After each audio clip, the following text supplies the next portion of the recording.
Hi, I'm Anna and I'm going to be taking you through York Fashion Week.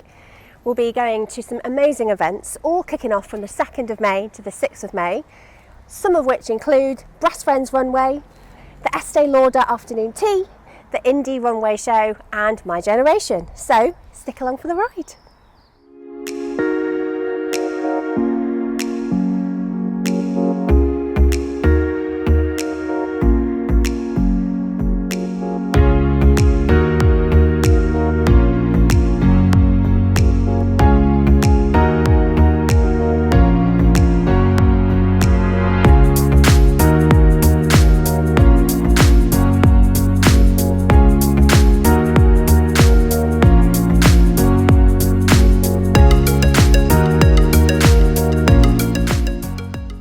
Breast Friends in York was set up by Zoe. That was 10 years ago, and that's because she recently moved to York, then had a diagnosis of breast cancer and thought, I need some friends around me, I need a support network around me.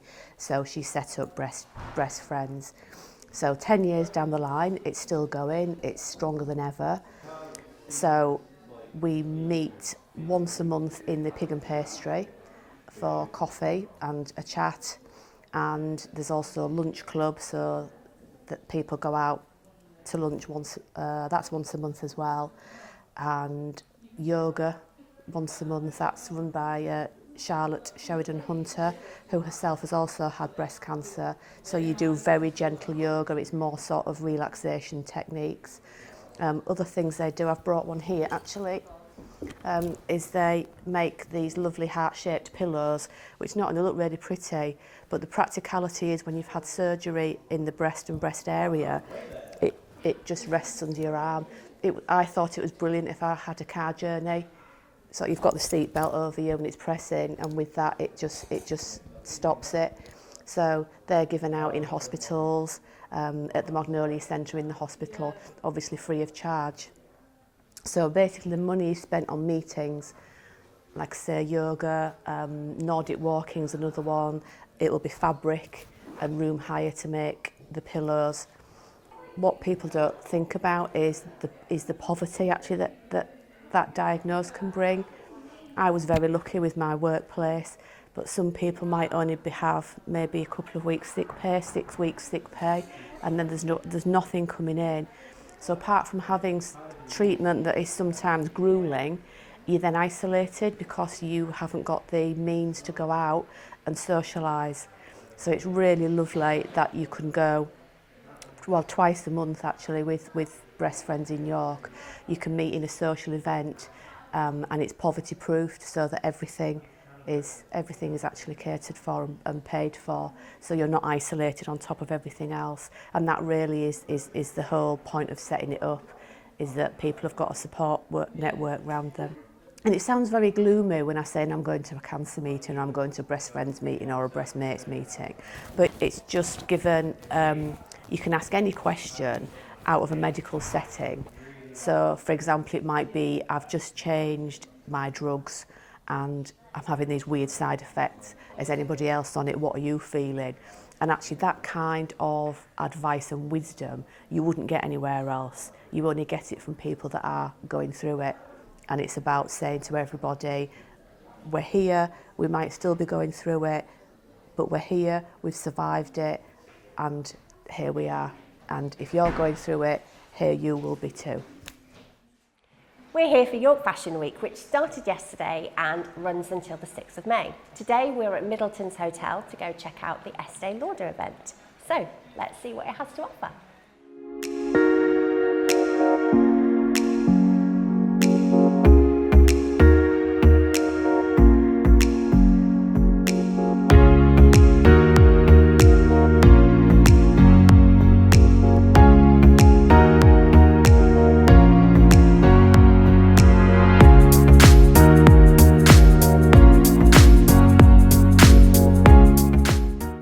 I am here with Caitlin, who is a national pro artist with Estee Lauder and has just delivered a fantastic makeup tutorial at the Estee Lauder show. So tell us, how did you start out in makeup. How did you get to where you are now? I actually started just on counter, really. I basically had like a little passion of makeup in college, and then just sort of progressed into like passion to counter, and then COVID hit, and then I started working online, and they said, oh, it's doing really well, do you work full time? And I was like, yeah, okay. So I've basically just been progressing since then. I've done all my experiences working everywhere. Brilliant. And what brought you to York Fashion Week? So definitely for a lot of Essilor coverage for sure, but definitely because I've never been to the area before. I've been dying to come up here, and because it's a great cause. Amazing, and it has attracted so many people to want to be a part of it. It is beautiful, it's amazing. So yeah, I think it was fantastic, and it went down really beautifully. So thank you so much. You. So I am here with Angela, and Angela is an Associate Director for Browns, and we have just seen the fantastic Estee Lauder event, so we're going to have a little catch up with her. So can you tell me a bit more about your involvement with Fashion Week in general? Yes, so way back in 2011, a guy called Russell, who was manager of a fashion shop in York, had this idea about starting a fashion event in York on a weekend. So Fashion City York was kind of invented, and it was a 2-day retailers doing offers and promotions and live windows and things like that. Unfortunately, after a couple of times, it kind of fell by the wayside because there was no money behind it, and eventually these things take money to run, so it kind of fell apart a little bit. But then I was approached by a councillor who was then on York City Council called Simon, and he said, that Fashion City York thing seemed really good, and we're trying to resurrect it. Would you come to a meeting? So I went to the pub, the way to my heart is to buy me a glass of wine. And they said, well, we thought you could be the chairperson of it. And I was like, oh, thanks. So I walked into this job, and we said, well, what's the vision? Let's have the long-term vision of having a York Fashion Week. We've got New York Fashion Week. We need York Fashion Week. Of course we do. So we made a start. We begged, stealed and borrowed, and did Fashion City York 3-day event over Friday, Saturday, Sunday. And we did this for a couple of years. And we were really, really struggling with it, because you need money behind you to do an event like that eventually. But simultaneously, 2 amazing things happened. One was the York bid got voted in and agreed to give us some funding to help us with the event. And I met Nikki Hayer from Nima and Mark, and said to them, we need help with the marketing. And they said, we're in for it, bring it on. And along came Mark and Nikki, and it became York Fashion Week, and it's been fabulous. And now such a huge achievement. I've kind of like backed off from it a lot now, and Nikki is the person now, the managing director of York Fashion Week, has taken it forward, and it's absolutely marvellous what she's done with it. She said, we're going to do it twice a year. I said, you must be mad. But it's worked out really well, and it goes from strength to strength, and it's a fabulous event. Everybody involved with it's lovely, it's very inclusive, everybody can participate. So it's wonderful. There's a baby in the event earlier on. Very gorgeous. So it's fab, and it just goes from strength to strength, and I love to see it grow. So Amazing. Thank you so much for chatting, Angela. Thank you for coming. I think we need to move on to the next event. So you might be wondering why it matters. Positive representation of older models is important for all our mental well-being. We need to see people that we can relate to stop us from feeling invisible in society. It's equally important for the younger generation to see us portrayed in the modern, positive way, to reflect how we are living our lives today, not how our parents and grandparents lived their lives.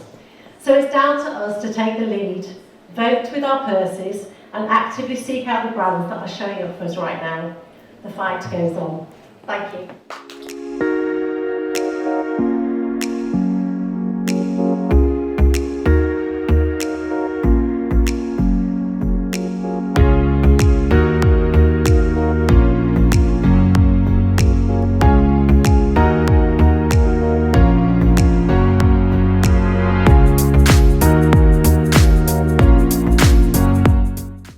What kind of advice can you give to our listeners that would enable them to kind of turn the no's or the opportunities that maybe they've been presented to in the past or even currently now into those yeses, and to kind of grab life by the scruff of the neck, so to speak? I think for me it was learning that actually it wasn't selfish to put yourself first and what you want to do. It's okay Fabulous. to have those aspirations to Yes. things, because lots of people hold themselves back, particularly women, I think, because they worry about everybody else, so they think that maybe their dreams aren't important, and they are. And then just start saying yes to things that maybe you wouldn't feel confident normally doing. Push yourself out of your comfort zone. Yeah. So if it's, you know, for instance, modelling for York Fashion Week and you've not done it before, say yes, because what's the worst that's going to happen? You might hate it, but it'll be an experience that you'll have tried, and you don't know where it'll lead to. So I think for me it was just taking baby steps and saying, well, maybe not baby steps for me, but just making small steps and just saying yes to things and not putting your life on hold. Body active. Yes. What is that? Yeah, I mean, when I first started modelling, I never thought I would be modelling lingerie and swimwear in my 50s, that's for sure. That's awesome. So for me, it is about body acceptance. Lots of people that I talk to, particularly women again in midlife, struggle to feel comfortable in their bodies. Yeah. So I do a lot of work, particularly on social media, about encouraging women to accept that their bodies change as we get older, but they're still valid. They still don't have to hide themselves away. We're not invisible. We are not defined by our dress size and the number on the scales. So I just do a lot of talks and body positive work around that. I was inspired by other people, other women that had reinvented themselves or done different things later in life, and I still don't feel like we are represented in society and in the media and advertising in that positive light. So I created a platform and a podcast where I share stories of everyday women that could be your next door neighbour, or there may be somebody famous that you've heard of, but all have got a story to tell, and a really positive story. And I think the more we can share this, then it sends that positive message that there's nothing to be scared of ageing, and that we're all out there badass doing all these different things, and they need a spotlight and they need a place to share their stories. So communication must be key then, isn't it? I think. Yeah, it is, and having the opportunity. Lots of women don't have the opportunity to share their stories, and once they do and they sit down with you, I'm always left inspired by what they've been doing. I think what really stands out with me, what I really, really love about the platform is the network behind it. Okay. So we do monthly networking sessions where a student could be sat in the same room as a director of one of the biggest fashion labels in Yorkshire. And they're not there, Wow. Suddenly you can be not just thinking about what you want to achieve, you can see that it's really achievable. Those opportunities are here, and you're now in the room with the right people who want to listen and want to support. So the actual network behind it, the people that work on it and how they support and collaborate, that feels very special to me. The energy that you will feel in that room it's just second to none. Right. When you see the models and the energy that they've got, when you see all the work that the designers have put into something, you know, they've been working on these designs, some of them for over a year. When you feel the energy in that room and see what it's like when those pieces come on the runway, it's second to none, and you really do have to come in and see it to feel No, I mean, just the energy next door this evening was like, wow, you know, it was fabulous. The whole ethos of it is to create a platform for the grassroots and the indie designers. Okay. I didn't know until doing this how difficult it was to create a platform in the fashion industry. The cost of putting on a runway show, for example, it's crazy money. So if you don't have that funding behind you, how do you make that noise, and how do you get your voice out there? And so often we hear about, you know, everyone goes down to London, everyone goes down south. Well, they do, but that's because there's a lot there for them. So if we created more opportunities here, maybe people would stay. Maybe you would aspire to stay in Yorkshire, stay in the northeast, if there were more ways to showcase your work and more exciting ways to create some noise. Yeah. So I hope that people see it as a platform that they can use, and hopefully a reason to stay and celebrate this side of the country as well. So how have you done that then? So how have you created that? You say it takes a lot of money, a lot of investment to create that kind of opportunity and that platform. So how have you gone about doing that for a city like York? So we try and group voices, because ultimately if we all are shouting the same thing, people might listen to us. So when we do tomorrow night, for example, we have our independent runway show. That is 6 different brands all coming together on one night in one of the most iconic venues in York. It's a sellout show. And if you broke all of that down, if you said to one brand, can you do this? Could you fill that room? Could you invest that level of money? it's a lot more challenging. Yeah. We're going to do that together. Backstage, there'll be, I think tomorrow there's about 40 members of the creative team backstage. We've got our models, we've got the brands themselves. It just becomes a huge collaborative project, and ultimately that does make more noise. Hello, we are here, Anna and Jason. And we're here at the Indie Runway Show, day 3 of York Fashion Week. We're really excited to see some fantastic designers. We've just interviewed a few of them and they're very impressive. So let's see what they have to offer.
The important thing for us really is that people take from it that fashion should be fun.